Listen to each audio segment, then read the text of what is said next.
चालू। नमस्कार दोस्तों, आप सभी का स्वागत है देवेंद्र क्लासेस यूट्यूब चैनल में। आज का टॉपिक है हमारा सिंधु नदी का, और सिंधु नदी को बिल्कुल चित्र के माध्यम से समझने की कोशिश करेंगे और उसकी सभी सहायक नदियों के विषय में भी चर्चा करेंगे। ये जो क्लास रहेगी पार्ट पहला रहेगा, पार्ट फर्स्ट रहेगा। इसमें सिर्फ आपको जो मैं बताऊंगा, जो मैं समझाऊंगा वो इतना ही बताऊंगा कि सिंधु नदी है, कहाँ से निकलती है और भारत के कौन से हिस्से से होकर के बहती है और अंत में कौन से सागर में गिर जाती है, और सिंधु नदी की कौन कौन सी सहायक नदियां हैं। तो इसको पूरे टॉपिक को हम पढ़ते हैं सिंधु नदी तंत्र करके पढ़ते हैं, है ना। जैसे ये हेडिंग आपके सामने है, तो यहाँ क्या लिख सकते हो आप, एक और शब्द जोड़ लीजिए, सिंधु नदी तंत्र। तंत्र मतलब सिस्टम, इंग्लिश में बोल सकते हैं ना। सिंधु नदी तो सबसे बड़ी सहायक नदी है ही, लेकिन इसके अलावा जितनी भी और जो नदियां हैं सिंधु नदी की, वो कौन कौन सी महत्वपूर्ण नदियां हैं जो सिंधु नदी में जा करके मिलती है कहीं ना कहीं स्थानों पर। कहीं ना कहीं स्थानों पर नहीं मिलती, एक इलाका है, एक जगह है, एक स्थान है जहां सभी पांचों नदियों की जो मुख्य धारा है वो सिंधु नदी में मिल जाती है। ठीक है, और जगह का नाम है मिठानकोट। कौन सी जगह है? मिठानकोट। ऐसा पॉइंट मैं पहले आपको बता दूं पढ़ाने से पहले, तो देखो, पंचनद एक नाम आपने सुना होगा, नहीं सुना हो तो मैं बता दे रहा हूं। एग्जाम में लिखा जाता है कि पंचनद कौन सी मुख्य सहायक नदियों में मिलती है जाकर के, है ना। पंचनद का मतलब पांच नदियां, तो पंचनद मतलब पांच नदियों की बात हो रही है। ठीक है, पांच नदियों की बात हो रही है, और ये कहां पर जाकर के मिलती है? एक जगह पड़ती है, और ये पाकिस्तान में पड़ती है ये जगह, और जगह का नाम है मिठानकोट। मिठानकोट नामक स्थान पर सिंधु नदी में क्या होती है? मिल जाती है। ठीक है जी, मिल जाती है। इस बात को याद रखना। जगह मिठानकोट है और नदियों का नाम है पंचनद। पंचनद का मतलब पांचों नदियां, भी बताएंगे आपको उधर पांचों नदियां कौन कौन सी इसमें, है ना। दूसरा एक बेसिक पॉइंट ये वाला पढ़ लेना, यहाँ पे बता दे रहा हूं मैं आपको। जैसे अभी बताऊंगा मैं इस तरफ की सिंधु नदी कहां से निकलती है और निकल करके इंडिया में आती है, और इंडिया से फिर पाकिस्तान जाती है ना। अगर बात करें तो तीन चार देशों में बहती है, वो मैं देशों के नाम भी बताऊंगा। तो दो स्थान बड़े फेमस है। तो देखिए, एक प्रश्न आता है कि भाई सिंधु नदी कहां पे प्रवेश कर रही है? भारत में। जो प्रवेश करती है वो कहां से करती है? तो प्रवेश करती है भारत में, एक जगह पड़ती है, जगह का नाम है दमचौक। ठीक है, यहां से प्रवेश करती है। और सिंधु नदी का भारत से निकास कौन से स्थान से है? अगला पॉइंट ये भी आ जाता है कि भारत से बाहर जो जाती है वो कौन से स्थान से जाती है? तो एक जगह पड़ती है चिल्लास। चिल्लास नामक स्थान से भारत से बाहर जाती है। भारत से बाहर का मतलब है कहां चली जाती है? पाकिस्तान साइड में, पाकिस्तान में चली जाती है। ठीक है, ये लिख लेना, मैं शॉर्ट में बता दे रहा हूं आपको। तो दो स्थान है, दो जगह हैं बहुत फेमस हैं। दमचौक हो गया एंट्री पॉइंट, और चिल्लास हो गया एग्जिट पॉइंट। आप ऐसे भी पढ़ सकते हैं इसको, दोनों को। ये हो गया एंट्री पॉइंट। ठीक है, कौन सी नदी का? सिंधु नदी का एंट्री पॉइंट। और कहां पे? कौन से देश में? भारत में, दमचौक। अब भारत से बाहर, बाहर का मतलब इंग्लिश में अगर आप पढ़ सकते हैं तो एग्जिट पॉइंट हो गया, और एग्जिट पॉइंट जगह का नाम है चिल्लास, और यहां से जाती है पाकिस्तान। एक पर्वत भी पड़ता है यहाँ पे, और पर्वत का नाम है अटक पर्वत के पास से। अटक पर्वत लिख लेना ब्रैकेट में, ये यहीं पे पड़ता है, गिलगिट के पास में एक जगह पड़ती है, उस इलाके का नाम अटक पर्वत है, जो कि हिमालय का हिस्सा है, यहाँ से जाती है। ठीक है, तो ये बेसिक पॉइंट मैंने आपको बता दिए हैं।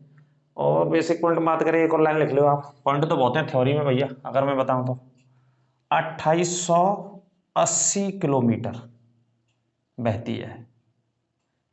कितनी बहती है? 2880 किलोमीटर बहती है। इसमें से 1114 किलोमीटर भारत में बहती है, भारत में बहती है। ठीक है, और पांच इसकी क्या है? सहायक नदियां। पांच सहायक नदियां जो कि कौन से तट से मिलती हैं? इसके वाएं तट से, वाएं तट से मिलती हैं। ठीक है, ये तट बड़े इंपॉर्टेंट है भैया। अगर बच्चे से प्रश्न कभी टफ बनता है, एग्जामिनर टफ बनाता है और क्वेश्चन गलत कराने की ऐसी संभावना रहती है, तो वो तटों में गलत कर जाते हैं बच्चे, है ना। बाएं तट से मिलती है या दाएं तट से कोई नदी मिलती है।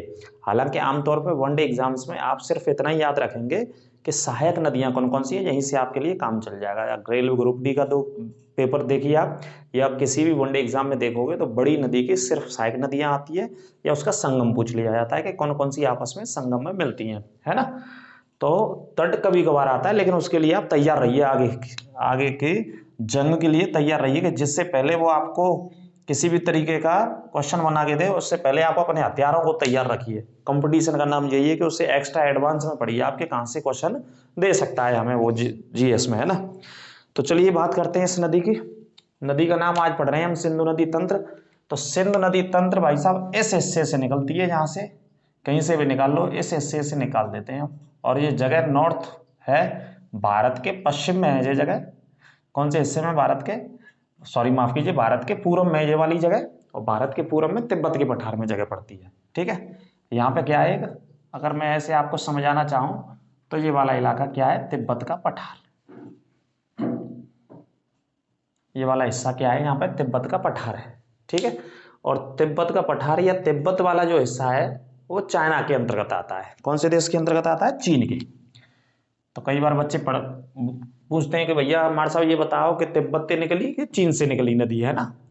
कायदा से जो भौगोलिक हिस्सा है वो तो है तो तिब्बत का, लेकिन तिब्बत के हिस्से पर, तिब्बत के इलाके पर कब्जा किसने कर रखा है? चीन ने कर रखा है, डोमिनेट, है ना। तो ऐसे पढ़ लेते हैं हम, लेकिन आंसर हमेशा तिब्बती आता है। इस पठार वाले हिस्से को हटा लो, क्योंकि पठार के रूप में तो फेमस है ये वाला देश, इस वजह से लिखा है मैंने। तो ये तिब्बत हो गया, और इसके ऊपर आप लिख सकते हो कौन सा देश है, यहाँ पे चीन भी है, ऐसे भी पढ़ सकते हो आप। ठीक है, अब यहाँ जो पर्वत श्रृंखला है, जो तिब्बत के हिस्से में जो पर्वत श्रृंखला फैली हुई है, वो कौन सी पर्वत श्रृंखला फैली हुई है? वो पर्वत श्रृंखला की बात करें तो कैलाश पर्वत है यहाँ पे। कौन सा पर्वत है? कैलाश पर्वत। इधर मैं लिख देता हूँ, कहाँ पे लिखूं, कहाँ पे लिखूं, यहाँ लिख देता हूँ,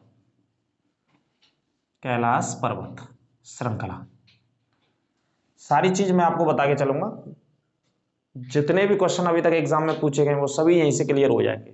ठीक है, तिब्बत भी पूछा गया तो तिब्बत है आपके सामने, कैलाश पर्वत भी पूछा गया तो कैलाश पर्वत भी आपके सामने। कैलाश पर्वत का हिस्सा वहीं पे तिब्बत वाले हिस्से में सीमा बनाता है। ठीक है, अब यहाँ पर एक हिमनद है, एक ग्लेशियर है, जो कि कैलाश पर्वत है, इसके पास में ग्लेशियर है, बहुत सारे बर्फ के बने हुए। ग्लेशियर का मतलब बर्फ के पहाड़, जैसे कंकड़ पत्थर के पहाड़ होते हैं, तो चूंकि वो हाइट पे है तो वहां बर्फ पड़ते रहते हैं, तो बर्फ इकट्ठी है जाता है, तो वो ग्लेशियर बोल देते हैं उसे, है ना। और हिंदी बोलते हैं हिमनद, बर्फ का घर भी बोल सकते हैं इसे आप हिंदी में, है ना। तो यहां से एक बोखर चू हिमनद है। कौन सा हिमनद है? बोखर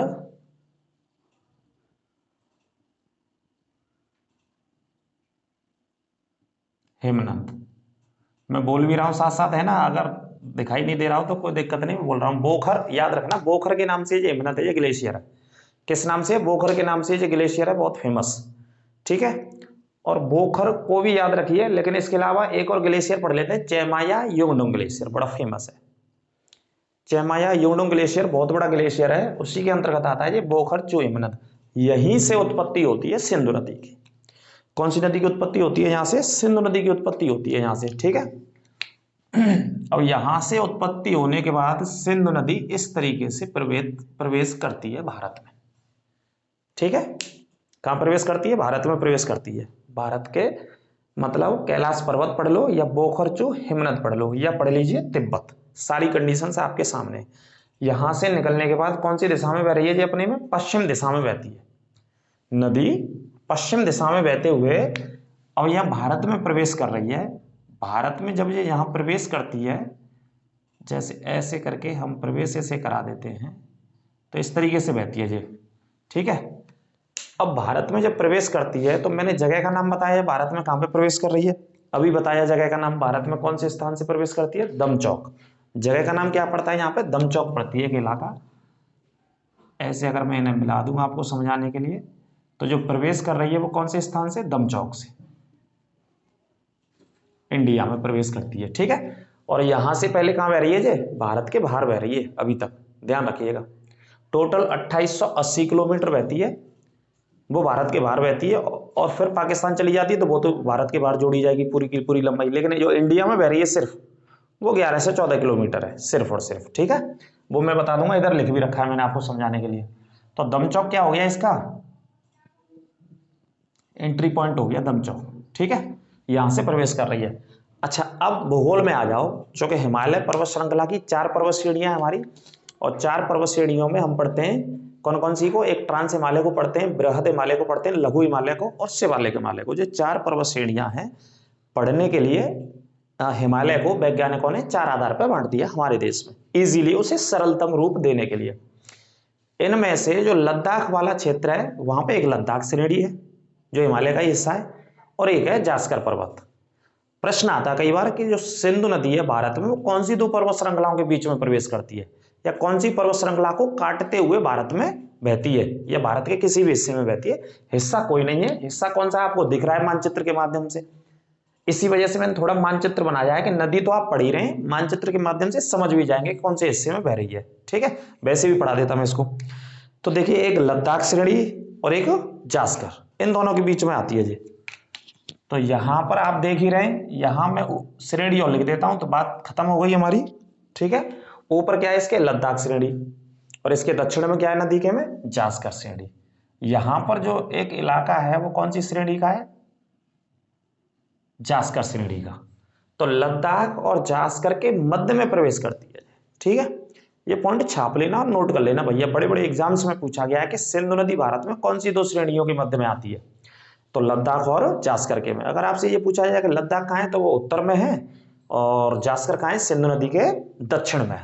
ठीक है, अब यहां से बहने के बाद यहां से अब यहां से बहती है ना, तो प्रवेश करती है तो कौन सी श्रेणी को काट रही है, जो श्रेणी लद्दाख वाली इसी पर्वत को काट रही होती है।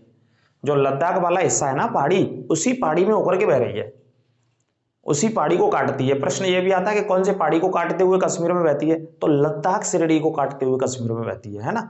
एक पॉइंट इधर बना के लिख लेंगे आप, मैं लिख भी दूंगा आपके लिए, नोट कर लेना। लद्दाख श्रेणी को विभाजित करते हुए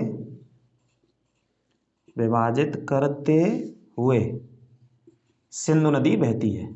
ठीक है, नदी तो आप लिख ही लेंगे, नदी की बात कर रहे हैं। अगर आपसे श्रेणी आ जाए तो आंसर लगाएंगे लद्दाख श्रेणी को काटती है सबसे ज्यादा, क्योंकि उसी हिस्से में ऊपर बह रही होती है। ठीक है, तो यहां से बहने के बाद जब ये नदी आगे बढ़ती है लद्दाख श्रेणी को काटते हुए, तो यहां से इस तरीके से आगे बढ़ती है। अब ये कश्मीर वाला हिस्सा आ गया, कौन सा हिस्सा आ गया, कश्मीर वाला हिस्सा आ गया। तो कश्मीर वाले हिस्से से बहते हुए इस तरफ प्रवेश कर जाती है, कौन सी तरफ, पाकिस्तान वाली साइड में आ जाती है। ठीक है, अब यहां से जैसे मैं आपको समझाने की कोशिश कर रहा हूं, ये हिस्से को इस तरीके से बहते हुए ये नदी ऐसे प्रवेश करते हुए और इधर आ जाती है इस साइड में। कहां पे आती है, नदी को लाल से ही बनाया है तो लाल से ही बना दूं, नहीं तो दिक्कत रहेगी तुम्हें पढ़ने में। ठीक है, पूरी नदी लाल मार्च कर से ही बताते हैं आपको, इस तरीके से बहते हुए ऐसे ऐसे करते हुए ये यहां ऐसे आती है ये नदी। ठीक है, ये है पूरा सिंधु नदी का। अब यहां से इसे जोड़ देते हैं, ये तो पर्वत श्रृंखला है, पहाड़ियों का हिस्सा है। अब इनके बीच में पहाड़ियों को काटते हुए आ रही है ये नदी। ठीक है, और ये हिस्सा हमारा कौन सा आ गया ये हिस्सा आ गया हमारा, ये हिस्सा आ गया पाकिस्तान वाला, और ये हिस्सा तो हम पढ़ ही रहे हैं, आपको पता ही है कौन सा हिस्सा पढ़ रहे हैं हम, कौन सा हिस्सा पढ़ रहे हैं, इंडिया का हिस्सा पढ़ रहे हैं। और ये हिस्सा आपको पता ही है कौन सा हो गया, तिब्बत। तो आपसे पूछा जाए कि भाई कितने देशों में बह रही है सिंधु नदी, तो देश आपके सामने, कितने देशों में बह रही है, निकल कहां से रही है, तिब्बत से, प्रवेश कहां पे कर रही है, भारत में, और भारत से बाहर कहां पे जाती है, पाकिस्तान में। तो कितने देशों में बहती है, 3 देशों में। रट लेना और छाप लेना इस बात को। ठीक है, लिखने की जरूरत नहीं, आप वहीं से लिख लेना, है ना। थ्योरी की अगर कोशिश होगी तो दूसरा पार्ट बना देंगे इसका थ्योरी का, लेकिन थ्योरी में कुछ बचेगा नहीं, मैं यहीं से बता दे रहा हूँ। जितने भी क्वेश्चन आते हैं वो इसकी सहायक नदियों से ही आते हैं। अच्छा, मैंने आपको बताया कि इन श्रेणियों में बहते हुए कश्मीर से भी निकलते हुए यहाँ पे आती है ये भारत के बिल्कुल पश्चिम साइड में। ठीक है, तो पश्चिम साइड में जब यहाँ से इधर पाकिस्तान में प्रवेश करती है तो कौन से हिस्से से प्रवेश करती है पाकिस्तान में, पाकिस्तान वाले इलाके में जब जाती है तो कौन से हिस्से से प्रवेश करती है पाकिस्तान वाले इलाके में। तो मैंने अभी आपको बताया है कि वो जगह का नाम क्या है, देखो इधर लिखा भी है, ये वाली जगह है, अटक पर्वत पड़ता है कि यहाँ पे गिलगिट के पास, गिलगिट पीओके के अंतर्गत आती है। गिलगिट जगह कहाँ आती है? पाकिस्तान ऑक्यूपाइड कश्मीर में, वो वाला हिस्सा जो 1947 से पाकिस्तान ने अपने कब्जे में ले रखा है, ठीक है, लेकिन है भारत का ही हिस्सा। भाई डोमिनेट रूप से या लीगल रूप से या जब जब देश आजाद हुआ उस हिसाब से, या जो कश्मीर के राजा थे 1947 में राजा हरी सिंह, उनके हिसाब से उन्होंने विलय तो भारत में किया था, उस हिसाब से तो भारत का हिस्सा है, लेकिन पाकिस्तान ने कुछ इलीगल रूप से वो अपने में कब्जा रखा है, तो उसी को पढ़ते हैं हम पीओके, पाकिस्तान अधिकृत कश्मीर। तो इस हिस्से में जाती है, तो जगह का नाम क्या है यहाँ पे? यहाँ से जब पाकिस्तान में जाती है तो मैंने अभी बताया चिल्लास नामक एक जगह पड़ती है। कौन सी जगह पड़ती है? चिल्लास। यहाँ से पाकिस्तान में प्रवेश करती है, और यहीं पे एक पर्वत भी पड़ता है। पर्वत की अगर मैं बता दूं तो आपको, एक अटक पर्वत पड़ता है। कौन सा है? यहाँ पे अटक पर्वत, ठीक है। ये डिटेल में बेटा, ये थोड़ा सा डिटेल्स में बता रहा हूँ, लेकिन आपके लायक जो भी इसमें सेवा है वो आप अच्छे से पढ़ लेंगे, गलत नहीं होगा क्वेश्चन आपका, ठीक है। तो यहाँ से प्रवेश कर जाती है। अब इसकी कुछ नदियां हैं जो ऊपर से इसमें मिलती हैं। कहाँ से मिलती है? ऊपर से इसमें मिलती हैं। सिंधु नदी के ऊपर वाले हिस्से से आकर के मिलती है, इस वाले हिस्से से कश्मीर वाले रीजन से मिलती है। जैसे श्योक नदी है एक, श्योक नदी सिंधु नदी की सहायक नदी है, जो कि नॉर्थ से आती है और कश्मीर में मिल जाती है, ठीक है। एक पॉइंट आता है कि भैया सिंधु नदी कौन से जिले से होकर के बहती है? एक जिला बताइए, सिर्फ एक जिले से ही होकर के बहती है।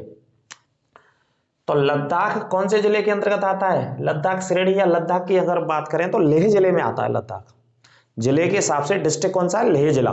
तो जिला का भी एग्जाम में आ जाए तो आंसर लगा देना, लेह जिले से बहती है, सिर्फ और सिर्फ लेह जिले से। लेह जिले से बहने के बाद फिर वो पाकिस्तान में चली जाती है, ठीक है। तो जिला डिस्ट्रिक्ट कौन सा याद रखेंगे? लेह जिला याद रखेंगे। ब्रैकेट में आपको बता भी देता हूं इधर, ये इंपॉर्टेंट है। एक जिला याद रखिएगा, लेह जिला है एकमात्र जिला जिस जिले से होकर के सिंधु नदी बहती है, ठीक है। ये नोट कर लेना आप, मैंने शॉर्ट में आपको बता दिया है। सिंधु नदी प्रवाहित होती है, बहना मतलब प्रवाहित होना, ठीक है, प्रवाहित होती है सिर्फ लेह जिले से। और ये इंपॉर्टेंट है, कई बार पूछा है क्वेश्चन लेह जिले वाला। अब आ जाते हैं सहायक नदियों पर, ठीक है, जो हमारे यहाँ एग्जाम में सबसे ज्यादा पूछी जाती है। ये तो हो गई सिंधु नदी की बात ऊपर। तो जो हमारे यहाँ सबसे ज्यादा पूछी जाती है वो कौन सी नदी पूछी जाती है? इसकी सभी पांचों सहायक नदियां पूछी जाती हैं। सबसे पहले कश्मीर में ही बात कर लेते हैं, और कश्मीर में ही बात कर लो तो कोई दिक्कत नहीं है। मान लीजिए यहाँ से एक नदी निकलती है। कहाँ से एक नदी निकलती है? कश्मीर वाले हिस्से से निकलती है। कश्मीर वाले हिस्से से एक नदी निकलती है, और एक नदी निकलने के बाद एक स्थान पर नीचे तक बहती है कश्मीर में ही, और वहां पर आकर के एक अन्य नदी है जिसका नाम है चिनाब नदी, उससे संगम बनाती है, ठीक है। और जगह का नाम वेरीनाग की पहाड़ियां लिख लेना आप। राज्य तो कश्मीर हो जाएगा, आपसे तो राज्य पूछा जाएगा नदियों का, तो कश्मीर लिख लेना आप, है ना। लेकिन अंदर पूछ ले तो वेरीनाग की पहाड़ियां, मैं लिख भी देता हूं थोड़ा सा, वेरीनाग लिख लेना आप, है ना। मैं बोल भी रहा हूं, वेरीनाग की पहाड़ियां एक जगह पड़ती है, और शेषनाग भी पढ़ते हैं हम। नाग शब्द जितने आ जाते हैं वो कश्मीर में ही पढ़ते हैं भूगोल में, और नागों का मतलब है झील, ठीक है। पहाड़ियों से पर्वतों से जो पानी इकट्ठा होता है तो झीलों का स्वरूप ले लेता है कहीं समतल आकार में, उनका नाम ये नाम रख दिया ज्योग्राफी में हमारे यहाँ, शेषनाग, वेरीनाग, अनंतनाग, है ना। ये झीलों के नाम है कश्मीर में। तो ये कहाँ से निकलती है? वेरीनाग से निकलती है। और वेरीनाग कौन से राज्य में? जम्मू कश्मीर राज्य में, जो आपके सामने है। इस पॉइंट को आप याद कर लेना, ठीक है। अब यहां से निकलने के बाद जो नदी आती है वो कौन सी नदी आती है? मैं झेलम की बात कर रहा हूं। यहां से निकलने के बाद इस तरीके से ये नदी आती है, और मान लीजिए यहां तक आती है, ठीक है। झेलम नदी वेरीनाग से कश्मीर से निकलती है, और कश्मीर के दक्षिण में बहते हुए यहां पर आ जाती है, ठीक है। सिंधु नदी की समांतर ही बहती है, समानांतर ही बहती है जी। लेकिन ये बह भारत में रही है। ये बह कहां पे रही है? भारत में। पंजाब में नहीं जाती है, जब मैंने पंजाब बनाया है तो पंजाब में ऐसे फ्लो नहीं करेंगे, भारत के हिस्से में बह रही है यहाँ पे, ठीक है। तो वेरीनाग से निकलती है। एक दूसरी नदी आती है चिनाब नदी यहाँ पे। अब सारी नदियों को बना देता हूं मैं आपके लिए, फिर समझाऊंगा, है ना। चिनाब नदी कहाँ से निकलती है? चिनाब नदी निकलती है यहाँ से, दोनों की सीमा से। ये है हिमाचल, ये है हिमाचल, और ये है कश्मीर, कश्मीर वाला हिस्सा है।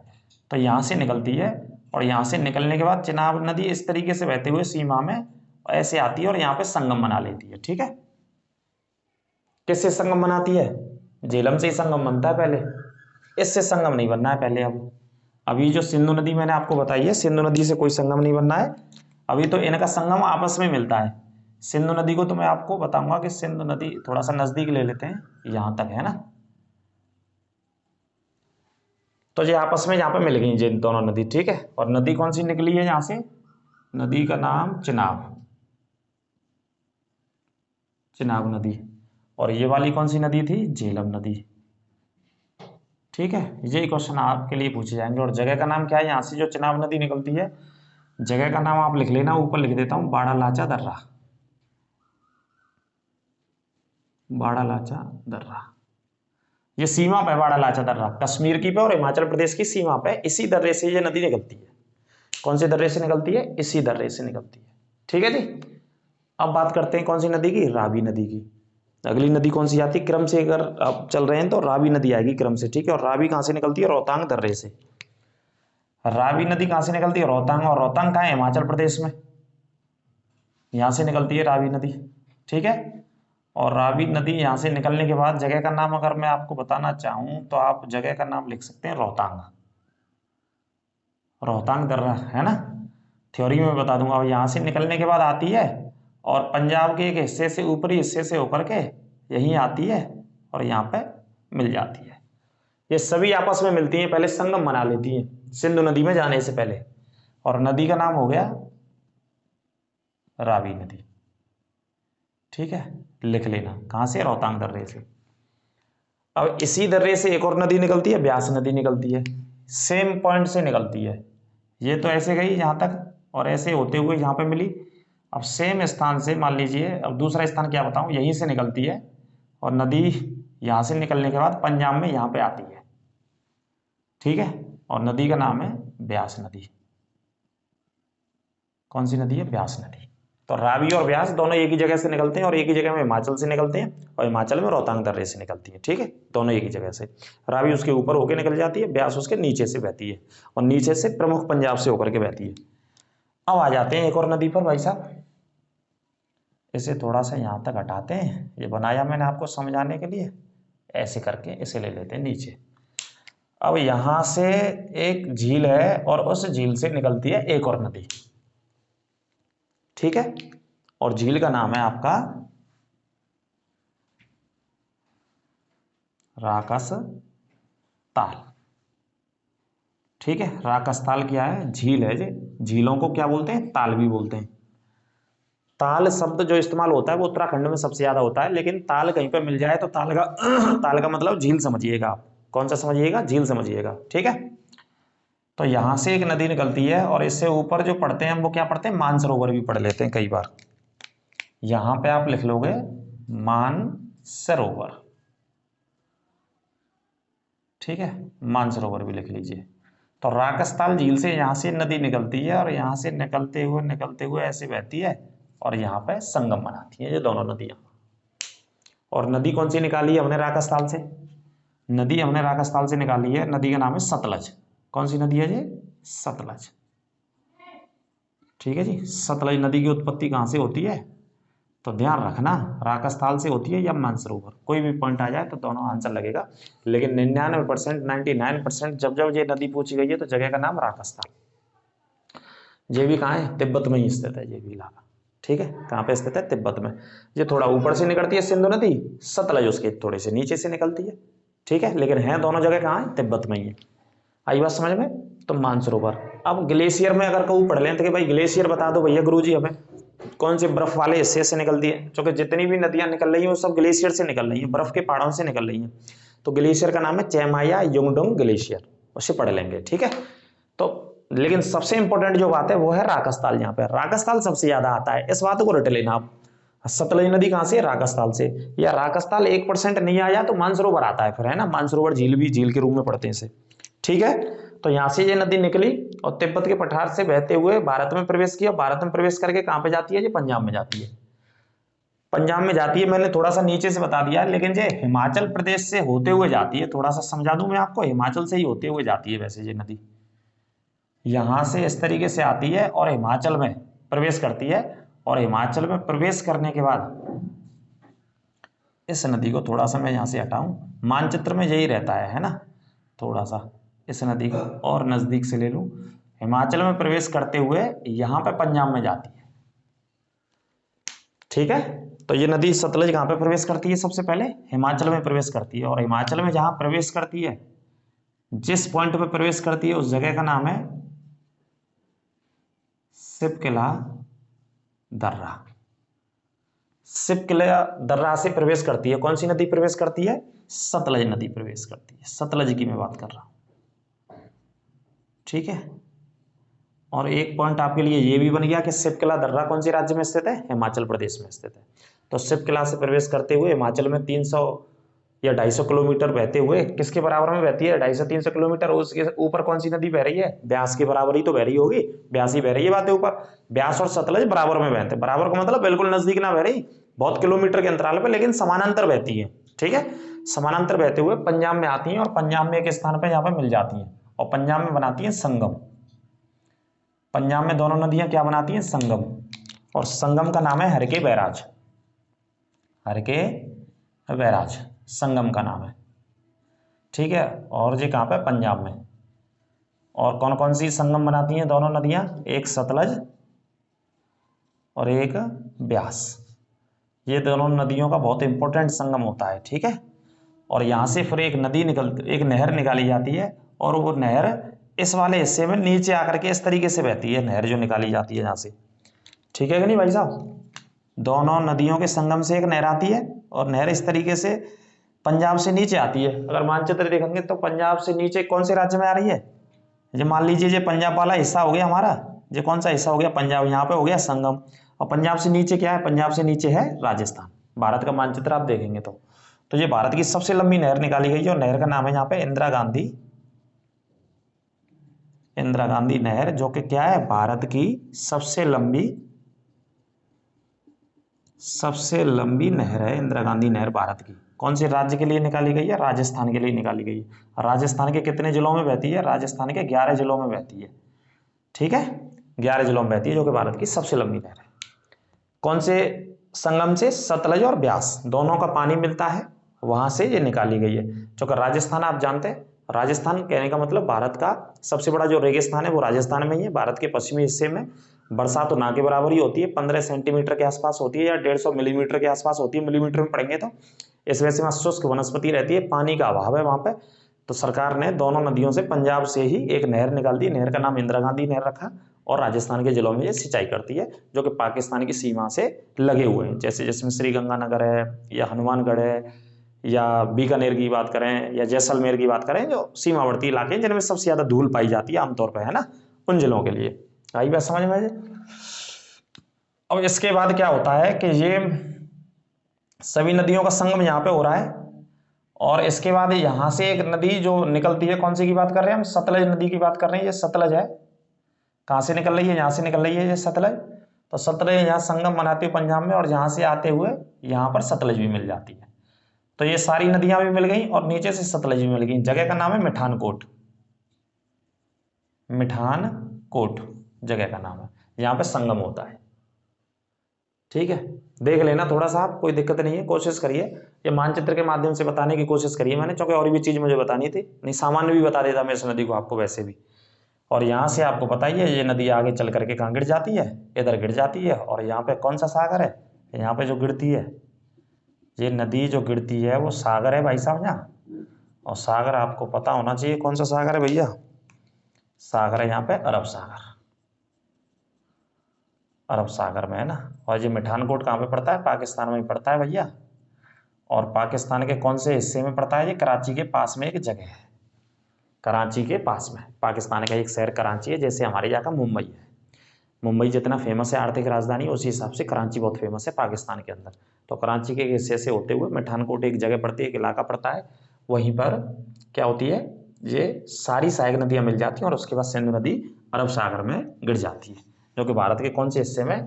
पश्चिमी हिस्से में स्थित है। अब 2 लाइन याद रखनी है, 2 पॉइंट याद रखने हैं आपको, इसी क्लास में मैं बता देता हूं। इसकी थ्योरी क्लास भी बनाएंगे, है ना, दूसरा पार्ट बनाना ही पड़ेगा, क्योंकि इंपॉर्टेंट नदी है सिंधु नदी, बहुत मोस्ट इंपॉर्टेंट है। इसका थ्योरी में मैं बताऊंगा, लेकिन यहाँ पे मैंने थ्योरी बता दी है। तो देखो 2 लाइन और आती है इसकी, ऊपर से मैं इसे हटा देता हूँ, आपने नोट कर लिया होगा। सबसे ज्यादा पूछा जाता है क्वेश्चन एक, ये क्वेश्चन जो मैंने लिख रखा है वो तो पूछा ही जाता है इसका, ये वाला लेह वाला है ना। ये सब मैंने बता दिया, ये नोट कर लेना और नहीं नोट कर पाए तो दोबारा से देख लीजिएगा क्लास को। तो प्रश्न आता है भाई साहब, सिंधु नदी की सबसे पहली सहायक नदी बताइए, प्राथमिक सहायक नदी। प्राथमिक सहायक नदी कौन सी है सिंधु नदी की? प्रश्न आता है अंतिम सहायक नदी कौन सी है सिंधु नदी की। ठीक है, प्रश्न आता है सबसे बड़ी सहायक नदी कौन सी है सिंधु नदी की। सबसे बड़ी सहायक नदी कौन सी है सिंधु नदी की। ये तीनों प्रश्न तो सबसे ज्यादा पूछे जाते हैं, तीनों प्रश्न सबसे ज्यादा पूछे जाते हैं और तीनों प्रश्न मैंने आपको बता दे रहा हूं इसी क्लास में थ्योरी के साथ, है ना। तो सिंधु की सबसे प्राथमिक का मतलब है पहली, प्राथमिक मतलब सबसे पहली, या पहली लिख सकते हैं, पहली सहायक नदी। तो पहली सहायक नदी कैसे माना जाता है? झेलम। हालांकि आपस में मिलती है पहले, लेकिन सबसे पहले झेलम को ही माना जाता है प्राथमिक नदी के तौर पर, जो संगम बनाती है। अंतिम सहायक नदी कौन सी है? तो अंतिम सहायक नदी कौन सी है यहाँ पे?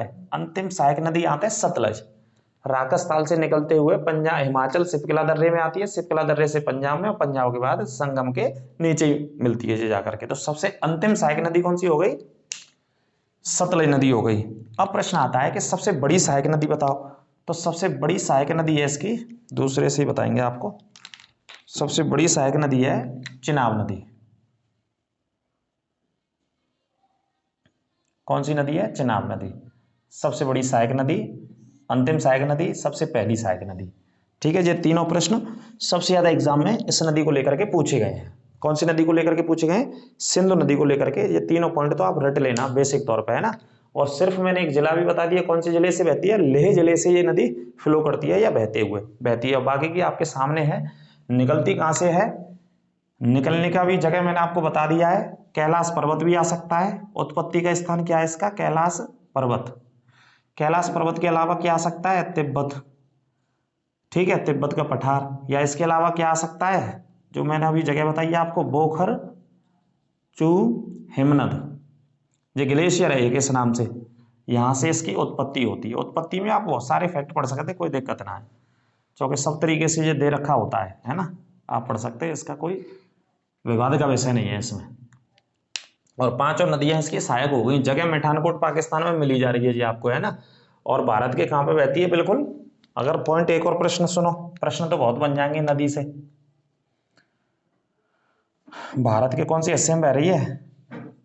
पश्चिमी नदी के रूप में इसे जाना जाता है, पश्चिमी नदी के रूप में जाना जाता है। ठीक है, और एक और बात लिखो, 1960 में क्या हुआ था? एक सिंधु जल समझौता हुआ था। जो प्रश्न आ जाता है कई बार, सिंधु नदी के पानी को लेकर के एक समझौता हुआ था संयुक्त राष्ट्र की देखरेख में, है ना, कि कितना पानी भारत इस्तेमाल करेगा और कितना पानी पाकिस्तान इस्तेमाल करेगा, कौन कौन सी नदियों का पानी इस्तेमाल करेगा, है ना। तो सिंधु जल समझौता भी रट लेना, वर्ष 1960 में। किसके नेतृत्व में हुआ था? जवाहरलाल नेहरू उस समय भारत के प्रधानमंत्री थे पहले, तभी ये पानी को लेकर के समझौता हुआ था। ठीक है, सिंधु जल समझौता।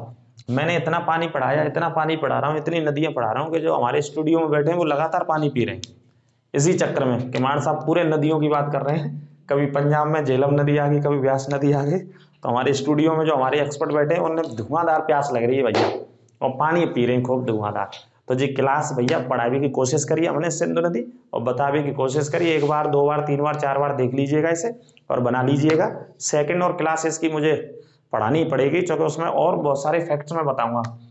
हालांकि इससे ही बार नहीं जाएगा, अगर सिंधु नदी का क्वेश्चन आया तो दावा इस क्लास को ही पढ़ लेना, और जितने फैक्ट्स बताएं उसको ही आप परमानेंट याद कर लेना, इससे बाहर ही नहीं जाएगा, है ना।